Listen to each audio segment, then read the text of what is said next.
All right, welcome everybody. We are going to start in a couple of minutes, but you are in the right place if what you're looking for is the panel discussion led by Product Side on our playbook for all things AI for 2026. So welcome. Um, and if you're bored while you're figuring out while you're waiting for us to start our webinar, you can use our chat box to answer my audience icebreaker question. Just put in your favorite holiday movie, and our panelists can answer that one too. So just put in your favorite holiday movie.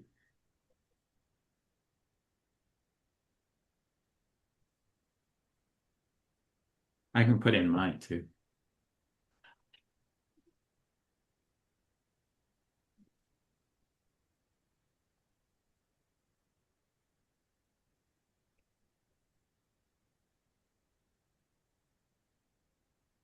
I figured someone would put Die Hard because there's always the controversy of is Die Hard a holiday movie? And I'm just like, get over it. Of course it is. It's a passionate argument. It's right. It's crazy. Love Actually, yeah, actually, really. The Holiday.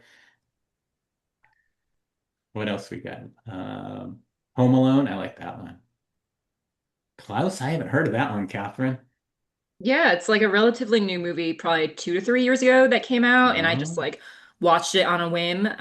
But yeah, I thought it was really sweet, and it's about the origination, one version storytelling of where Santa Claus came from, and I thought it was ah, just a very cute, sweet, very nice storyline. nice, excellent. All right. Anybody joining us lately? We're using the chat functionality to put your favorite holiday movie. And if you put Christmas Carol, you have to put which version. Mm. I like the old one with Fred What's His Face or whatever. Forget who that was, but it was like from the 50s or 60s.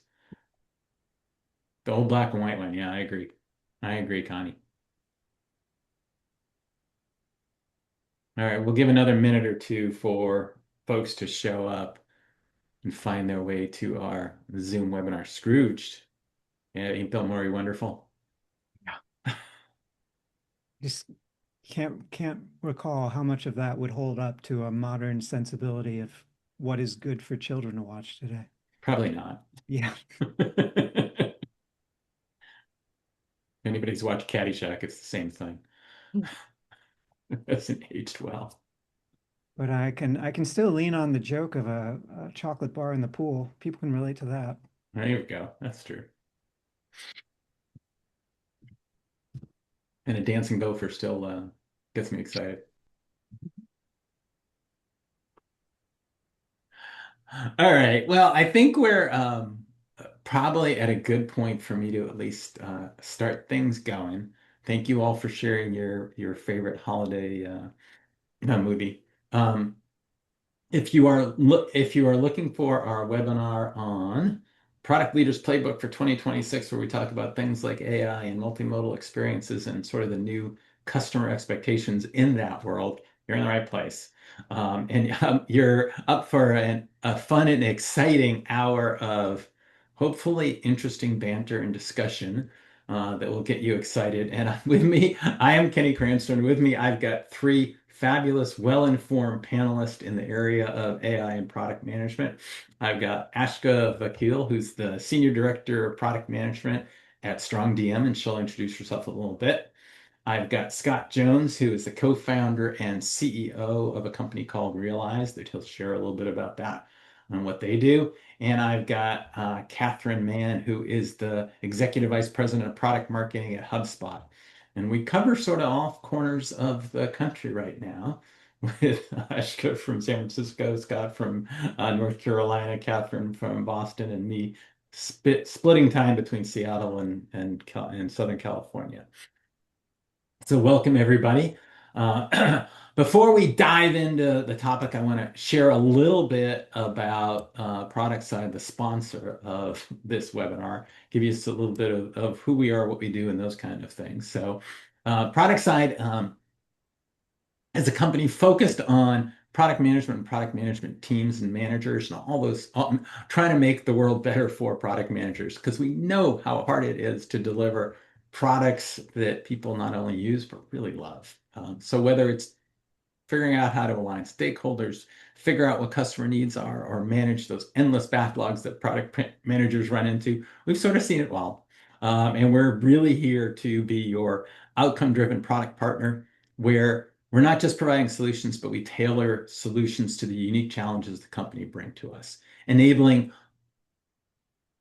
strong transformations from strategy to execution. We're really with you every step of the way. We do it in a way that's focused and tailored for your specific needs. And we've got a whole set of experts like me, hopefully, who know product management well. And we're really thrilled to have you with us today for today's webinar. So let's dive in and hopefully provide some valuable information for you all. The first question that I usually get is, can we ask questions? And the answer is yes. There are two ways to do that. You can either do it in the Zoom chat or Zoom Q&A, which I'll keep a monitor on. If there are questions along the way, I may throw them at our panelists.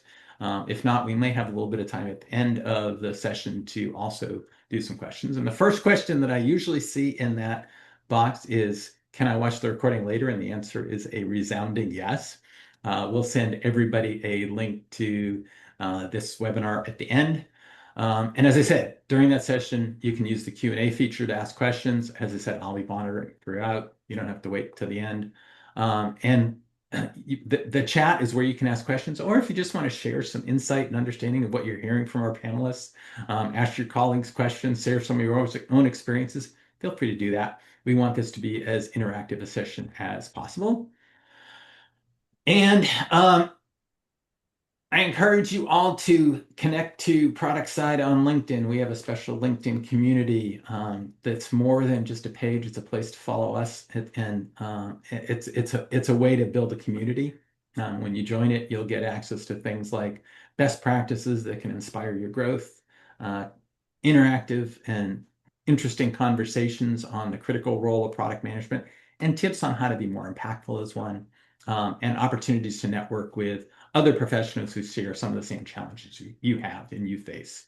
So scan the QR code on your screen right now to sort of instantly join, or I think there was a link put into our chat.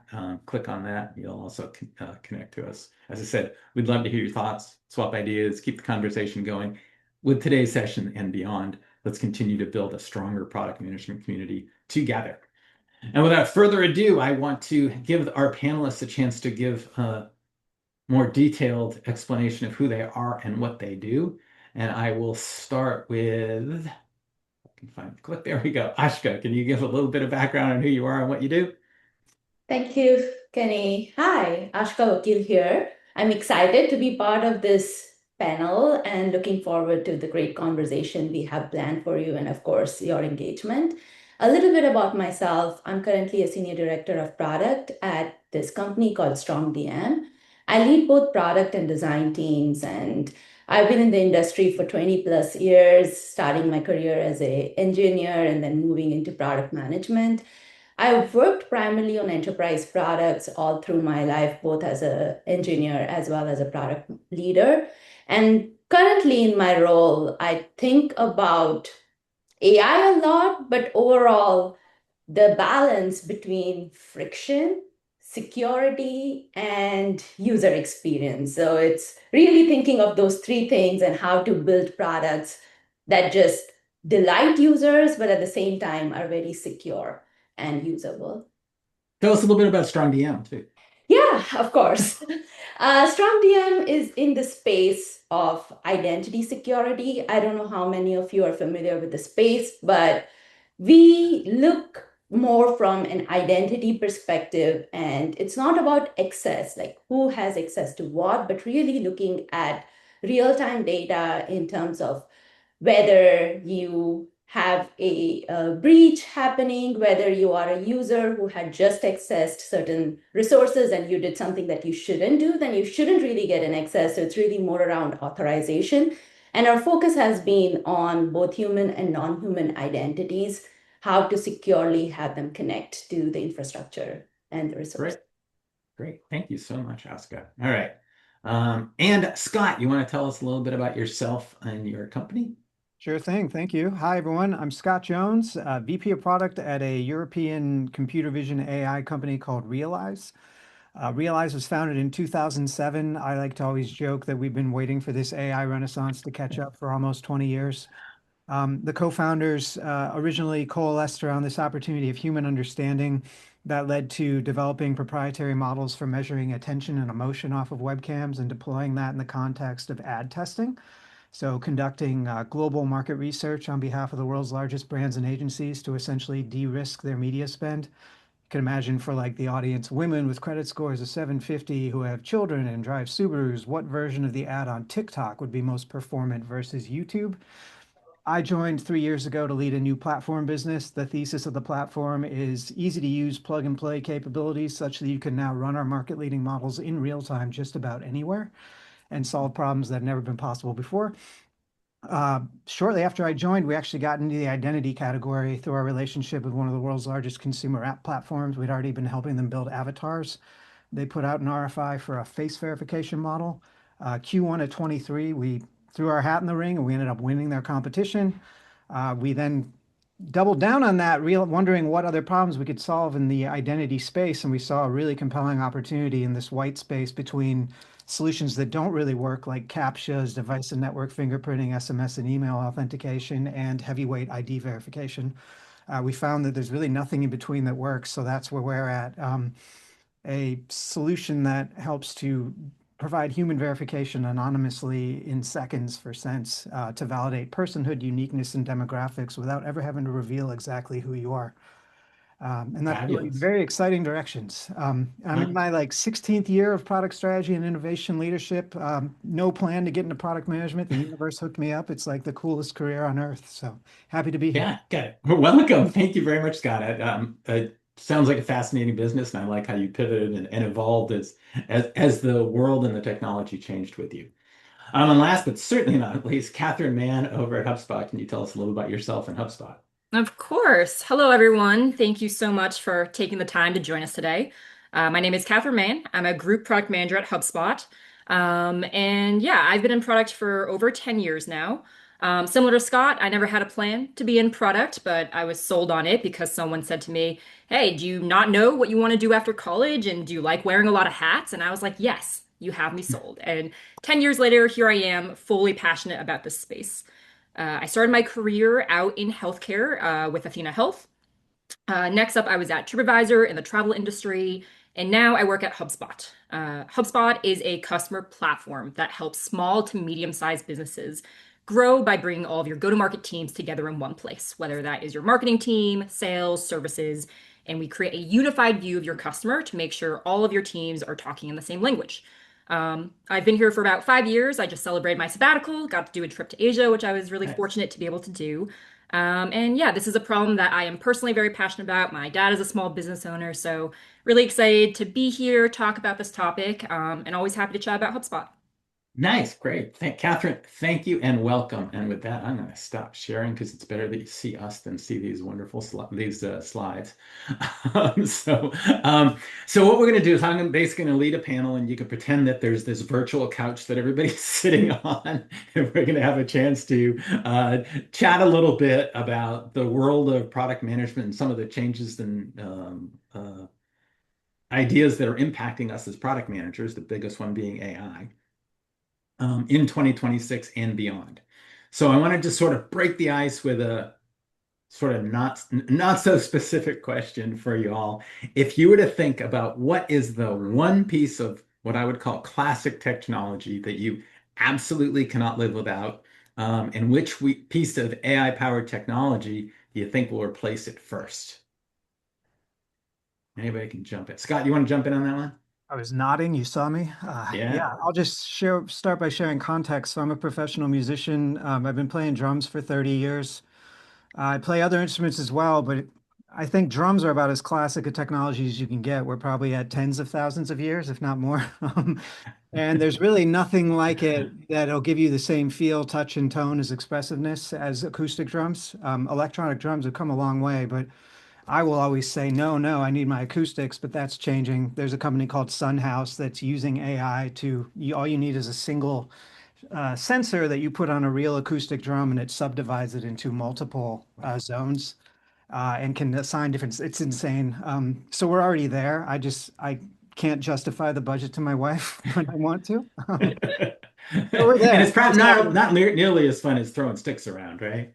I mean, you still get to hit them. It's just, Oh, okay. Just the yeah, sound still is hit better. 'em. I get it. It just, it's quiet in the room. They can be silent and they have Oh, symbols now nice. too. It doesn't make any sense to even talk about it with words. You have to see it. Ah, Yeah, it's I'm insane. excited. So it's happening. I'm just not ready for it. All right. How about you, Ashka? For me, it's the digital door locks. Honestly, it's something I need. I run out of the day. I work from home, so I run out of the day multiple times picking up kids, or my kids are coming in, or I have some housekeeper coming in, cleaning the house, and it's just disruptive if I'm in a meeting. Like, especially I'm doing a webinar or speaking to a customer to get up and open the door. So, both for myself and as well as anyone who is authorized to come into the house, it's a boon, right? But it Yeah. has its own challenges. It's very binary. It's if someone has a code, they can get in. And you know how 9-year-olds are. They're not good at keeping secrets. I'm pretty sure most of his friends know our home door lock, and there's no way for me to protect that. So I think the first thing that I see AI replacing, and I think there are some versions out there already, is what I call as intent-based ambience, which is where it's not just it's facial recognition, of course, but more on conditions around that, right? Like if I'm coming in and it's recognizing me. If I'm carrying groceries, it's opening the door. It knows my behavior. If I'm coming in with a bike, it doesn't need to open my front door. It needs to open my garage door because that's where I park my car, right? Like a lot of those Yeah. things. If I'm coming with someone else, maybe there's a second authorization needed for me to get in because that person is not recognized the first time that the system has seen Fabulous. me. And that's really what we're doing at StrongDM too. That's why I was thinking about this. And I was like, okay, that's perfectly fitting with what we do at StrongDM. It's not about static access. It's all about conditions and they change, right? They change Yeah. day to day. So Depending on context, yeah, yeah. And it's that, and so we've come a long way from the little key I used to hide under the rock next to my front yeah, door. of course, we've come a long way. It's like phone, there's geofencing, so it locks and unlocks when I'm, but again, it's very, very static. It's not based on all the various conditions that change so much. Thank you, Ashka. How about you, Catherine?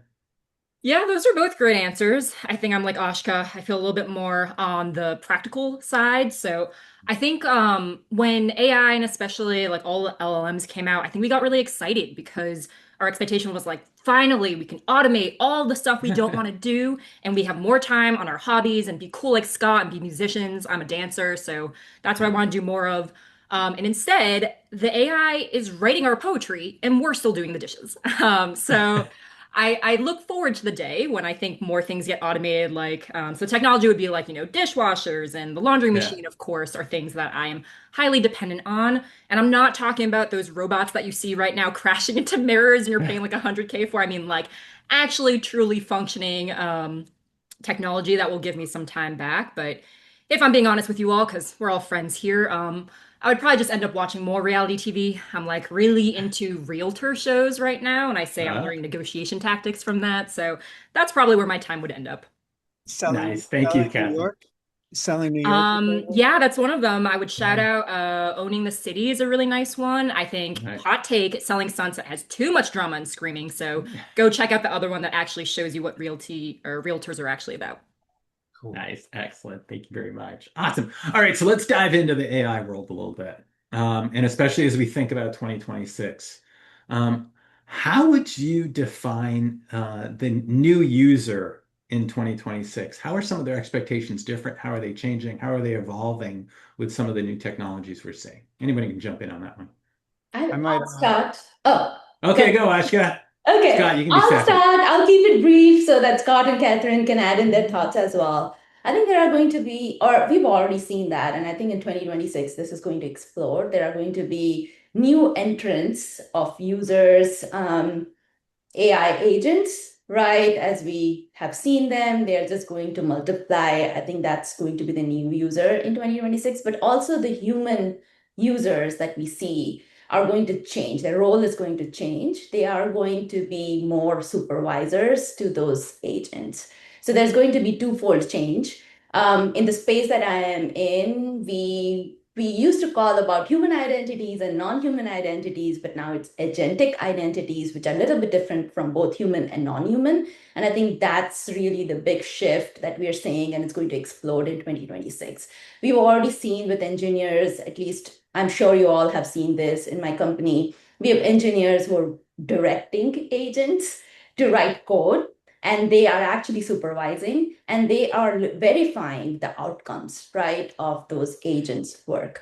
So those are the two shifts that I see that happening. I think in terms of expectations, there are a lot of things that are going to change, but if I have to highlight, there are two main things. One is friction. This whole thing is happening at the speed that is not imaginable. I have engineers who are going on lunch and they come back and the piece is ready for them to verify and review, right? So that friction has no place anymore. It's not about, oh, I have to wait, I have to sign in, I have to get a token, and I have to single sign on and VPN and all of that. I think it's going to just change. So that's what we'll have to do. But then this also comes with the second thing, which is that there is going to be a greater need of guardrails, safety net, right? Because these agents can go and the blast radius is a lot more than from a human perspective, right? There's only so much that a human can do from a damage. The AI agents can just run havoc. So I think the other thing that is going to change is how do you put those guardrails? How do you make sure that still this new users in 2026 are running at the speed of 200 miles per hour, but there are seat belts, there are lane assist, there are all these things that are put in place to make sure that they are doing what they are supposed to do. So I think that's really how I see the next year panning out to be. So it's something customers are going to expect a lot more speed, a lot less friction. Yeah, But you got to put the guardrails in so that their expectations are actually met and things don't go awry. yeah. Okay, Scott, what did you think about that? I loved what she said. I would offer to kind of map what she said onto a very simple 2x2 framework. So imagine you've got human versus bot, and then you've got good versus bad. That's like the very crude way of approaching the world, but then knowing it's not, it's completely dynamic. So even without sophisticated AI, one vector of fraud that exists right now, for example, is I onboard as a good human. I do all the right things for 30 days, and then at 30 days, I replace myself with a bot. And that pattern is extremely consistent in market research, gig economy, all over the place. And if you don't know it, if you don't know to look for that and how to figure that out, you're going to get compromised. That's like a real crude example, but now you're going to have, if you just hop around the matrices, like good humans with good bots representing legitimately, seemingly good humans to replace themselves with bad bots, bad agents and bots pretending to be in the custody of Kenny, who have been told, I'm allowed to move this money, I'm allowed to do this stuff. How do you know I'm not? So very dynamic and fascinating time to be alive. Yeah, so as Ashley said, yeah, watch those guardrails, right? It's huge capabilities, huge jump in the speed and uh, ease of which we can do things, but also the ease of which and the speed of which things can go wrong, right? So, Catherine, as we think about that, Mhm. how are they changing how you're building products? Yeah. So I'll start with answering a little of the previous question and then Yeah. kind of blend into this one. But I think what I would add on to what Scott and Ashka said is like I think there's a rise of a new user that we've never seen before, and I'm going to call them an AI generalist. And I'll Mhm. base it in a specific example of when OpenAI was kind of blowing things up, and it's wild to think that it was like earlier this year, maybe at most last year. The first thought that jumped into my mind, of course, was job security, which I think a lot of Mhm. people here would have that same thought. Yeah, And sure. I was like, oh man, you're not going to need a product manager anymore. But the really interesting shift that I've noticed is it's actually the opposite, where product managers are more important than ever because we still need to know what is the customer problem you're solving. That's not changing. How do you know it's a good solution? That's not changing. What is, though, is that I no longer need to necessarily have a dedicated UX person or a developer to do it. And so I can do all of that on my own and ship a working piece of code end to end by myself. Now, I want to be clear, and I'm not saying that I think the other roles are necessarily going away either, but I actually see in my own organization that our solutions are getting better because there's a lot more blending of the roles. And because sometimes we don't have PMs, I tell my developers there's no excuse anymore. Go to ChatGPT and that could be your PM. And you will find that a lot of our strategy comes from talking to ChatGPT. But I think what I would close that part with is for a lot of people who ask me about how to get into product, how to get into it, I do think there's a new challenge of for people like myself, Scott and Ashka, we are more advanced in our careers, so we know what to expect, we know what questions to ask. It is harder for new entrants and college graduates to break Yeah. into it. So my best advice there would be become a builder, go and sign up for Lovable, go sign up for Replit, and just try to ship something end to end. Now, to answer the question that I was actually asked, I think the expectations that this shifts is we're not just building software anymore. We are building outcomes. And I think that is a much harder thing to solve for. Like Ashka said, I think the expectations for customers are really rising in terms of they want speed, they want it to be multimodal, they want it to be flawless. And one challenge that I definitely see is that LLMs, to be clear, are very good right now at creativity and not necessarily accuracy. So I think something that we have had to do, similar to the guardrails that were mentioned, is make sure that you're still picking it for what it's right and good at doing, but be very careful about what you're releasing because the bar has been raised on expectations, and it is very easy to lose and break your customers' trust if you do it wrong. Yeah. Yeah. So I think it, capabilities and the fact that we can ship end-to-end code even as a product manager and not as a developer, but the risk of things going wrong are much highlighted, and we have to watch out for that. Right. So get close with your friendly developer and make sure they check your code right, before you ship it out there. Yes. So I think there's a lot there. Catherine, I liked what you said about understanding customer problems, right? And how does AI impact how we think about some of those customer problems and some of the intricacies that might be involved in understanding and potentially expanding the landscape and solving some of those problems? I'll open that up for anybody. One example that jumped in my mind is this notion of kind of in this AI renaissance wherein things are possible we might not have even conceived were possible before. And the example that's very abstract the way I said it, but the example in my mind is learning about something Stripe did sometime in the past year. Time is very liquid right now. I don't think it was 2 years ago, but sometime in the past year, it was announced that they built a large language model and they like threw it a corpus of billions of payment transactions. I'm being real hand wavy right now, but the idea they took this modality and they did something with it that no one had considered before. And by virtue of doing this, they created a system that can detect fraud patterns in a way that didn't seem even conceivably possible. So this idea that with this kind of high leverage capabilities we have, to Catherine's point, if you use it in certain ways and not others, you can unlock capabilities and discover things that were perhaps indiscoverable before. So, so there's new modes of discovery, it sounds like, right, Scott? Mhm. Yeah. What else do people have of how can we can think about customer problems and how that changes? I think a lot of things that Catherine said kind of are true, right? I think the biggest thing, as she was pointing out, it's the lines are blurred between an engineer, a product manager, a designer, right? Like it's all around understanding what is the outcome and then what is the best way. I think traditionally, what the role of product managers had been in terms of discovering the problem was you will be speaking to your customers, essentially Mhm. prospects, your audience, target audience, and trying Yeah. it was mostly about optimizing the workflows and reducing the friction. It when you boil down the problem, it always ended up being that problem, right? Like it takes 5 steps to do this or have to go through 5 systems to do this work, like can be simplified. That's where a lot of the companies are born and were born, and that's how Yeah. traditionally the discovery and then the solutions formed, right? Now that has changed.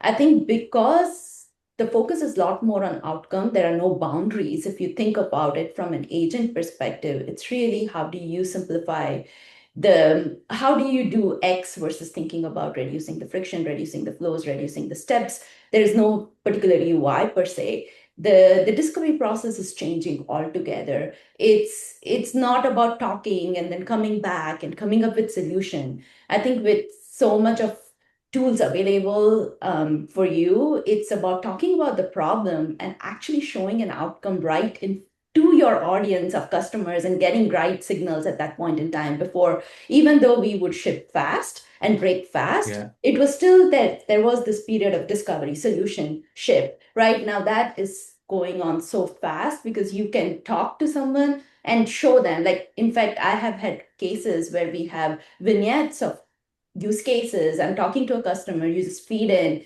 and you have an AI agent available to do that, or even create a UX for you with Lovable ready to ship code to some extent. Again, there's a lot more reality of shipping it to production from what tools like this produce, but I think that's one of the Right. bigger changes. I think also the signals that we used to get traditionally once you're shipped is you would get calls, like tickets, all of that, right? But that is all changing. You have to, the agents are fading silently. You don't know. So you have to have a Yeah. lot more observability built in to actually know what is happening. So I think there are a lot of the shifts overall in terms of how you're discovering problems, how you're building problems, and then how you are refining that. The traditional way of doing things is not going to work in this new world with new Yes. users.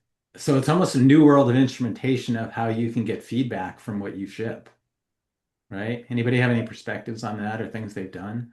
I had something to offer that is not tied to what you said, Kenny, but I think Yeah. it would be interesting. Sorry, you can pass that. Holding on to it, like, can I throw it in? I'll throw it in now. It's kind of a thought experiment. It just coalesced in my mind while I was listening. So I got into the ticketing industry and like online retail flash sales, where the problem statement about customers was, I'm trying to buy concert tickets to Taylor Swift, or I'm trying to buy these Nike shoes or whatever, or Apple Vision Pros from the headlines. And when I was waiting, all these bots took it, and I could never get in. Now I'm pissed Yeah. off. So we're trying to solve for the problem of that two by two I drew of good humans and bad Coming bots. back to you. Yeah. Um, but so great. We came up with this premise. I was able to network into the right places. This seed's been planted. It hasn't grown yet, but imagine creating a human verified queue where those who go through my system, validated as real unique humans, get priority access. That solves for the those two boxes, but we don't know where they are exactly. I don't know how to prove them. We already have good agents trying to buy things. So you're going to need to now say, well, who's better? Is a good bot better than a good human? Like, who gets to go in first? Like, really weird stuff that's showing up in real time that I just started thinking about on this call as we're talking about Okay. this. And I'm sure there's bad humans that's been in that queue too. Yes, they are on multiple accounts that they don't get, they have to be validated as unique. That's how they Right. get past the gate. Yep. Can I And just Kath, quickly add here yeah, go that ahead. like I think what like I don't know if any of us have the answer. None of us can predict the future, and if we could, we would be on a yacht somewhere. Still dialing into this, of course, but it's like I think it's about the excitement of expanding the complexity of what we can solve for. And I use the analogy of like calculators, right? When we had the Right. advance of calculators, the math didn't change. But instead of focusing on addition, we're doing calculus, which, for the record to my parents, I do not use my day to day, but I did do my calculus classes.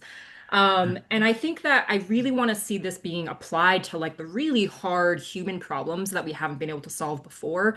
I would admit that like on my Instagram, I'm seeing a lot of usage of like funny image generation of like turn my partner into an animal, and that's great, right? Like we can all laugh at that, but like why not apply it to like human poverty or affordable housing? Like I think those are the really complex problems that I would love to start seeing this being applied to, and that's what really excites me about the potential is we just don't even know yet. We're just scratching the surface. Yeah, I think some of these intractable problems that we've always faced and just accepted as reality, we can potentially start scratching at, right? And Exactly. start tearing down bit by bit. And I think that's exciting. And I think what it means is that as product managers, maybe we have to, tackle bigger problems now, right? It's not about it, as Ashka, as you had mentioned, right? It's just it user interface and challenges in interface are less relevant in some of the new worlds of applications, right? While that was a big part of the digital move, maybe it's less so now, right? Fascinating things to worry about. But I want to jump into the other side of this is right as we're building AI enabled experiences, how do we balance personalization versus privacy versus delight? And how should we as product leaders start to, rethink security in the coming year or years as, things like AI agents, machine identities, and automation start to explode. We touched on that, but let's go a little deeper on that. Scott, you want to start us on that one? Sure. For the personalization versus privacy versus delight, s- part of my experiences at Realize from the ad testing side of the business and other things we've worked on have been predicated on the value exchange. So why is a user participating in this? Like in exchange for what? Um, and that is a pretty critical lens. So to take that lens and look at what I'm working on, for example, I'm trying to create a system in a world where you can't lie, you can't cheat, you can't steal, but you don't have to reveal exactly who you are. So you get to maintain your digital sovereignty. That premise can carry you a long way, but there are going to be cases where somebody will say, you know what, for additional value, I'm comfortable with you knowing who I am. And I would consent to that and allow you to go the extra mile with creating an experience for me. There's a concrete example. I'm working on that. So for example, imagine my human verification system could go into like luxury stores. Mhm. And let's pretend I'm a VIP customer at Louis Vuitton. Let's boast about me. I wish that were true. And I say whenever I'm in the store, I want you to like kiss my ring and treat me with respect. So imagine there's cameras capturing anonymous face embeddings of people walking in and searching against a collection of embeddings. So that when I walk in, there's a match, and a clerk working there is told in real time, "Hey, that's Scott. His wife's name's Tanya. Last week he bought this purse for his wife. It's very expensive. You should go up and compliment, ask him, hey, how's Tanya doing? Does she like that purse? Because this wallet is so good to go with that purse. And oh, by the way, how are Daphne and Marlo? All this stuff that's like next level, that's possible if you're bought into it, but not everyone's bought into that. That's like the first part I'm thinking about.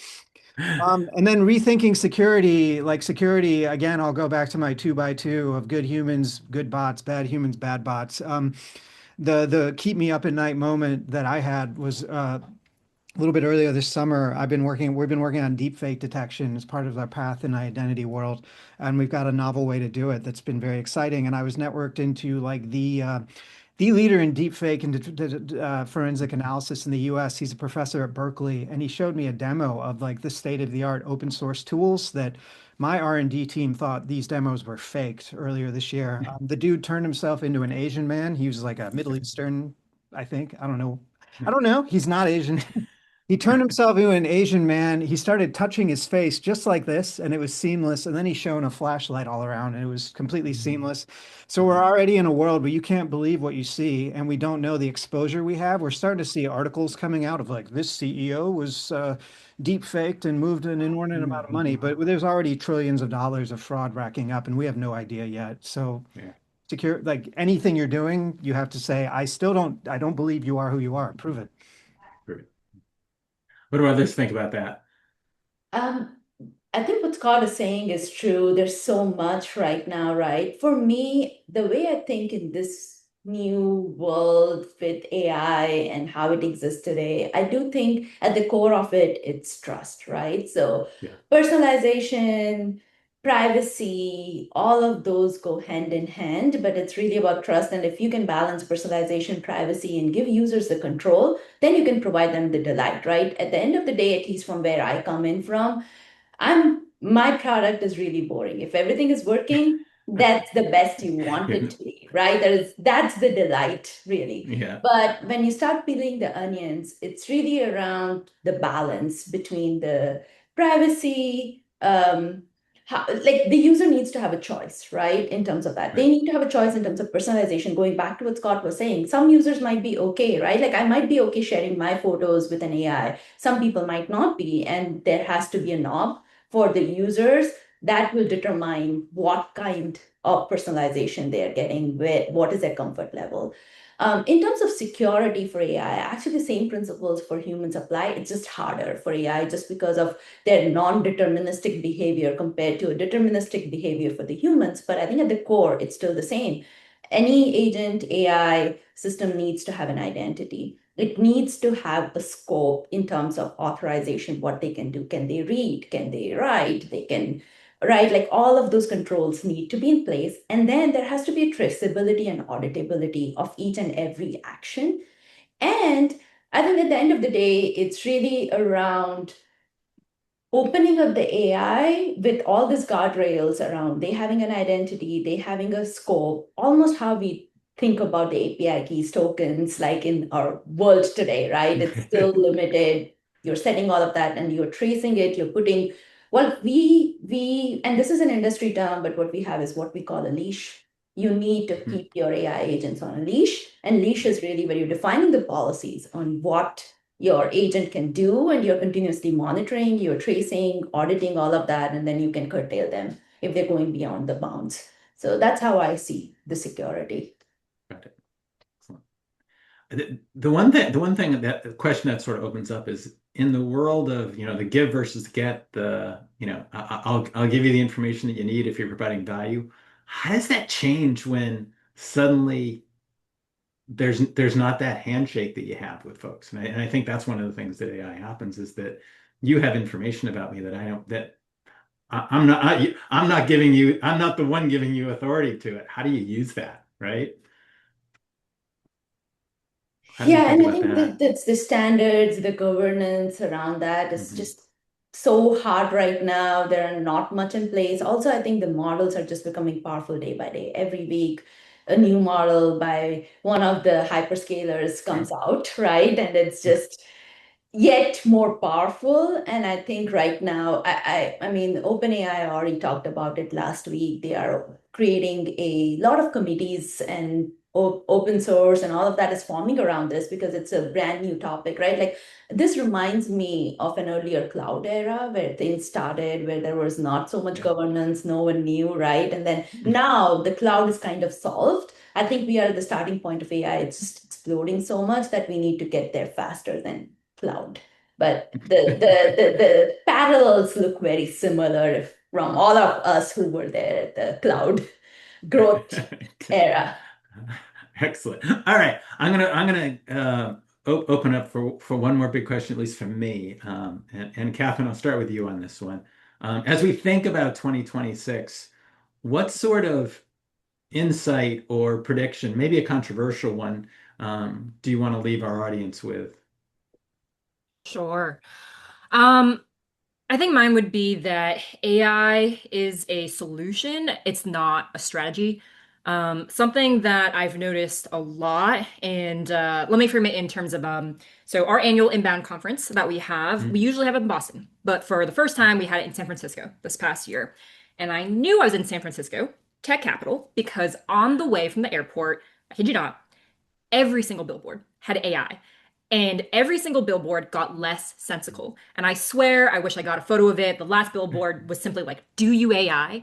And I was like, what does that even mean? Like, we've completely lost the point, which is you still need to solve for customer problems. So I think my hot take, best advice for everyone is that I do think customers feel real AI fatigue. I think obviously everyone here is very like future thinking and we're trying to future proof, but a lot of our customers, we still have to meet them where they are, and a lot of them aren't ready for that. And I do think a lot of companies are at risk of seeing everything as a hammer, and AI is just, oh, I reversed that. That everything's a nail, and you have the hammer, which is AI. And I would even admit that for HubSpot, even we right now are going through a little bit of a pivot where we went from like, oh, just like quantity, like throw as many AI features as possible. And it turns out our customer feedback is at the end of the day, it's the quality that matters. So I think for me, it's like, yes, I think maybe there's a little bit of hype in here, and I'm not saying that it's not worth the hype. It's more just still at the end of the day, go back to what's important, which is solve for the customer. Yeah, I think that's right.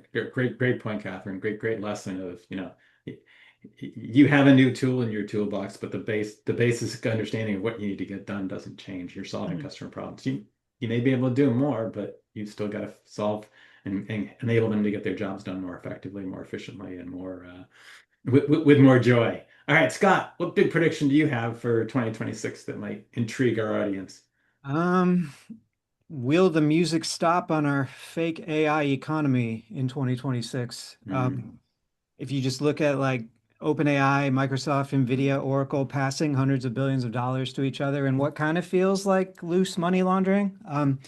And then you have OpenAI saying, yo, all we need is $1 trillion till 2030, and then we'll only lose 200 billion. How can we lose? It's a mess. It doesn't make any sense. And if you zoom out and say like we have this democratization of the technology, we all get access to the state of the art for $20 a month. because the music is playing and VCs are funding this weird dynamic as they try to figure out how to sell this to enterprises and it's not working. And so it feels like the democratization is happening while they try to figure out how to actually commercialize this for enterprises. And they can't figure it out. Like Microsoft just realized, oh, we can't just claim Copilot's a success because we give it away and everyone has it. It turns out no one wants to use it. Oh Use no. it. Yeah. What are we doing? Yeah, this is all going to fall over. There's going to be a huge shakeout. I don't know if it's next year, but it seems like it has to happen. Um, yeah, Sam Altman is very much in the bad boy part of my 2000. For everyone's He's the reference, I bad posted human, a huh? question in the chat of where Sam Altman falls in the Thank you, Yeah, 2000s. Catherine. part of my whole strategy and what I'm doing is and this we didn't get to answer the question about 2026, the previous question you had, but a huge differentiator for all of us next year is trust. And I lean into that. I draw the contrast. I'm not trying to capture your retina like in Minority Report. I'm not trying to help you get on planes that like clear at the airport and then sell everything I know about you. I'm in contrast to that. I want to help you be sovereign and not get manipulated and not be able to manipulate others, but never have to give up your sovereignty. So just like and so much more has been a huge differentiator. So trust in this Wild West is huge. So, I'm going to put you on an edge of a line, Scott. Is 2026 going to provide a day of reckoning for AI like 2000 did for web? A lot of people are prognosticating whether it hits that calendar year, the wheels are definitely turning towards it. Got it. All right, Ashko, Okay, with that as the background, you got to sound better than that. I'm much more bullish than Catherine and Scott here. So my prediction for 2026 is we are going to see a lot more AI agents everywhere. We're going to interact with a lot more AI agents. I the hot take I have is for every human identity in an organization, there will be at least 100 agents, if not more. Um, and I think what that means, my hot take or prediction is over the last 5 to 10 years, all product managers have obsessed on engagement as a metric, right? Like DAU, Mhm. MAU, that's how Yeah. all the companies report on, right? That's the core metric. Stickiness, like how much can I keep you engaged? How much can I keep you in my product? I think because of what I was saying around agents taking over, the UIs are going to be less. My hot take, and it's hopefully it will happen, is the interactions that we see are going to flip. 90% of the users are not even going to interact with the AI, with the UI. They are going to interact with the AI, and hence the more focus is going to be not on the engagement, how we see as a metric as a PM, but it's going to be a net new metric of how your AI is how your agent is performing, right? Like, is it serving the request that it needs to? Is it able to? So that's really where my hot take for next year is, that it's going to percolate a lot more. So it's very bullish. I'm on the other All side right. seeing what is happening, right? Like at startups, if you see the things are flipping over. Now, the part of that is the customers may not be ready for that. And I have had so many conversations around that because we are talking about secure, like a security agent, a IAM agent, and they're like, oh, you mean you're going to replace one of us? So that's going to be hard, but I think it's happening. So forecast, does anybody have an idea what the new metric for 2026 is going to be if all the active user metrics go away? What do we use as the one metric that we can all coalesce around? Good question. I'm like, okay, what would be the good metric, right? Like it's tough because before it was easier. We're like Yeah. trying to optimize for engagements. Now it's not there. Um, I think something will evolve because right now I think it's more of an outcome. So it's like tool calls, really. So somewhere around that might be the metric, but I don't know yet. Yes, so we as product leaders still have our work cut out for Lot of us in work the to do. coming year to figure Yes. out how do we evaluate our teams and our products, right? It's more challenging, right? I think, In the world. yeah, I think it definitely changes. It does. I would just say that something that we learned this past year is I think we were so heavy on usage and adoption that we weren't looking at outcomes enough. And Mhm. it's like, great, we had a heavy focus on usage, we saw usage. Did that actually drive the business results that Right. we wanted, whether it was retention or revenue? And so for us, because we do have a help desk support system, our help desk agent has a pretty clear one of tickets resolved. So I think you can measure it there. I would say, actually, I think the harder question is pricing.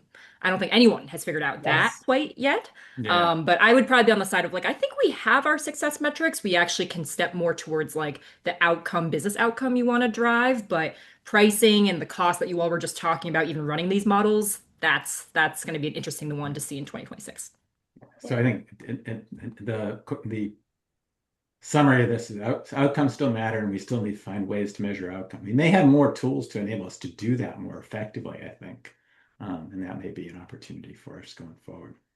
All right, I'm gonna give the chance for our attendees to throw their questions at our panelists. So you've got a couple of minutes where I'm going to go through some more promotional kind of stuff. So please use that time to think through and put questions either into the Q&A panel or the chat panel, and I'll share those with the audience, with our panelists going forward. But I do want to give you some insight into some exciting things that are happening in and around the product side world, given this is a product side webinar. So let me sort of share some of that with you all. Oops, hold on. So we do have some exciting stuff that we're going. There are some, if you're interested in product management, becoming a better product manager, leveraging the world of AI, we have some courses both in terms of optimal product management and AI product management coming up in the coming months. So if you can jump on board in the next month or so, I'm teaching a class that will be live online starting on January 20th. We have a class on understanding AI and how to leverage AI tools as a product manager and build products that integrate AI and what you think about that starting in early February with a live online class. And we have additional optimal product management classes in both February and March by one of my coworkers, Dean Peters. And if you're going to be somewhere in Europe, in the UK or London area, and want to have an actual in-person class, another one of my co-teachers, Tom Evans, is teaching a class in London in late March with product side. With that, if anybody has any questions or of our panelists, go put them either in the chat or in the Q&A panel, and you please ask those. Kenny, it looks like we have a few in the We chat. Yeah. do. Do we? Oh, we do have some in the chat. Thank you. Let me look that. Okay, great. So one of them is how are you using AI tools to help you identify more problems to solve?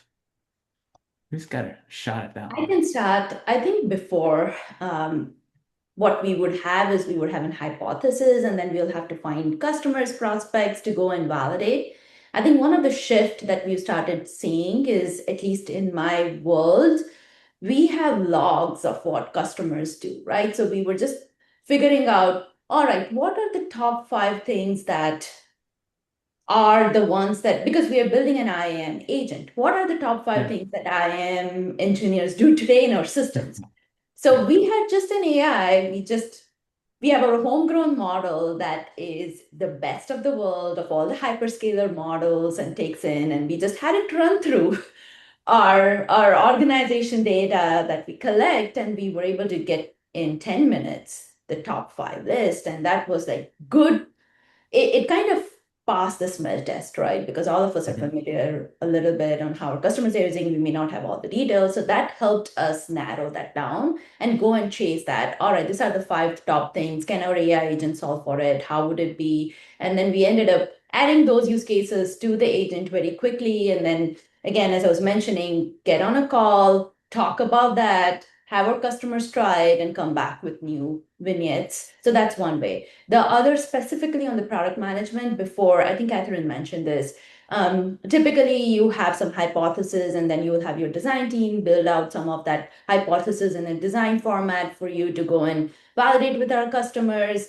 I think with tools like Lovable, which we use very, very frequently here on the product Yeah. management team, that cycle has just gone down so much because now you have a clickable, actually a code that you can go and show and validate and then refine your problems or come or learn new problems. That's how I found a lot of new problems when I took it. And because before I would go and speak to a customer, and if you don't have anything visual to show, it's harder to kind of have that back and forth. So I think those Yeah. are some ways how AI is just making it much easier, Yeah. at least So, yeah, from so I our think, perspective. Yeah. yeah, so definitely asking validating solutions and identifying intricacies of some of those solutions, right, is a lot easier to do. Excellent. Catherine, what do you think on that? Yeah, I completely agree with that. Like, I think it's shorter research cycles, it's shorter validation cycles. I think back to we're gonna start saying when I was a PM, I had to do this all manually, and it's like, that frustrating moment where you have the customer calls and anecdotally someone said something, but then you have to go and dig for that perfect quote. And Yeah. that used to take so much time. And now it's just so much easier. We have so many different tools that we can use, whether it's running a research report or we have a lot more internal tooling to scrape across our gong calls, the NPS and Yeah. CSAT submissions. Now, something I did have to realize recently to be careful of is ChatGPT will still paraphrase feedback into the perfect quote. And I had to be like, did the user actually say this? Okay, no, it was actually a lot less sensical than that. Please don't make it up. But I do think that has been really powerful in terms of that time period. And then to the validation part, like just being able to communicate something. And I used to always joke that, like, as PMs, we don't have designs we can show. We don't have code. At best, we have a deck or a product requirement stock, but it's so much better now to have a lovable prototype that you can throw together and just really easily align on ideas. And I think that's gotten a lot quicker alignment, both for downwards to our teams as well as Yeah. vertically to our leaders.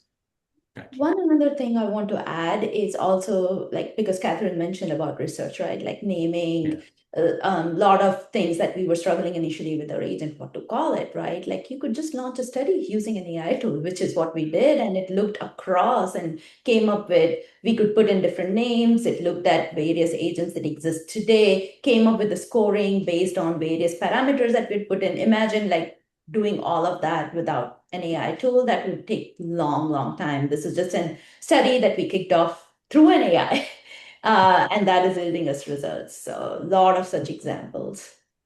Gotcha. So one corollary to that, a quick answer. What do you all think about synthetic users and using and leveraging those as part of our research studies? I think it can go wildly off track. I heard a fascinating example from market research. I'll try not to say too so much that you can identify who I'm talking about, but their whole premise was they take data from real users, they use it to train a model, and then they create these artificial users, and then they Yeah. essentially create this society where the artificial users can self-play and create their own understanding of things they were never trained on. So you might build this system up with knowledge about sports and food or whatever, and then they end up figuring out their opinions about politics. And it's okay, I'm going to sample that group for their opinions as a proxy for real humans. Like that, as I think you can imagine, like that's probably Yeah. you left the value somewhere back there. Yeah, like it can go wrong.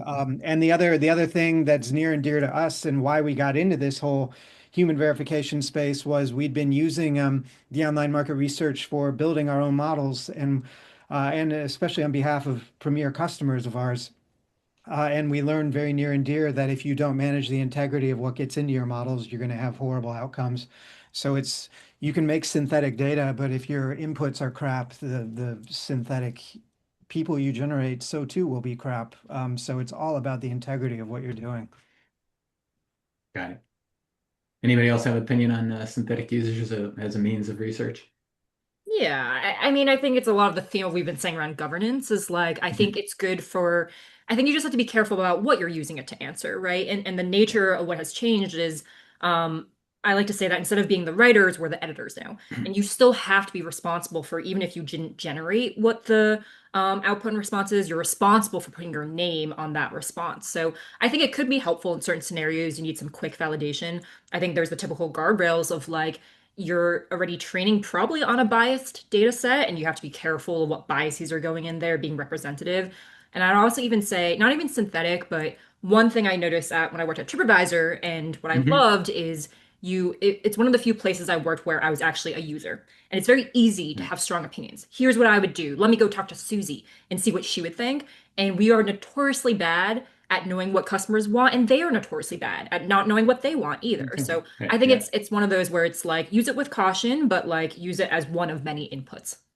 Got it. Great. Thanks for that guidance, Catherine. Okay, last question, and Ashka, you got started on it. What AI tools are your PM tools using for generating clickable prototypes? Yeah, I was just typing.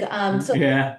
I was on the quest for that, and at that time, Lovable was not the way it has blown up, right? Like this Yeah. consistency, the growth trajectory, and all of that. But I decided to go with Lovable. I did a couple of other prototypes, like Figma had its Figma Make, which was just Hmm.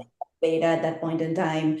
I looked at Vercel too, and I think Vercel and Lovable were very close at that time when I did the research of which one we should go with. And the only difference was really Lovable fit more with our design philosophy and how the engineering development was happening because our engineering team was using Claude and still uses Hmm. Claude and GPT-5 and Yeah. like 5.2 now, but they use Yeah. a combination of a lot of things for development. So they didn't need this clickable prototypes to be translated Okay. the code. No doubt that Lovable generates the code, but that's really a throwaway for us. The other good thing with Lovable was we could put our design system very easily into Lovable and it would generate click Okay. mocks that looked Good map. design. So it wasn't like, oh, AI was generating off colors that were not our brand colors and other things. So it Okay. looked we designed it. So those were the only reasons. And I know the field is evolving so fast. Like there's Yeah. so many such tools out there. So I don't think it's really picking the right tool. It's really just starting somewhere. Pick Yeah. one. This, Pick one. Yeah. So ask AI which tool to use and then yeah, try I them mean, out and try them out. That's sort of how I've yeah, started. ChatGPT is now starting to get there, and I believe they will add that Gemini with the Nano Yeah. Banana can create amazing slides. So there's so Yeah. much, right? There's so Yeah. many. Um, One thing I would shout out that HubSpot did was we also are big Lovable fans, and Yeah. personally, similar to Scott, have used multiple. I just think that their UX system is the best, but we have an amazing infra team, and they built something called Yeah. Hubbable on top of Lovable, where because a lot of my time was there would be funny scenes of me arguing with Lovable, right? It's a great example of where AI is actually a little bit harder. If I just want to shift where something is, to have to describe Right. it, and then it changed something that Yeah. I didn't intend for it to change. So I think Hubbable has saved me hours in terms of it feeds in our design system and is actually much more accurate. So for those of you who work at bigger companies, if you can layer on top, I think that's when it gets really cool about the potential. Excellent. All right, with that, we've hit the top of the hour. So I first want to thank all of you for a fascinating and engaging discussion. I think it's been a lot of fun for the last hour, and I want to thank all the folks that have attended. And I want to wish everybody a happy holiday. Hopefully, you'll have a quiet rest period at some point in the next 2 weeks. With some downtime, we have a chance to enjoy yourself and your family if they're close. And with that, enjoy and have a great day and a great holiday. Thank you, everybody. Thanks, Kenny. Thanks for having us. Bye.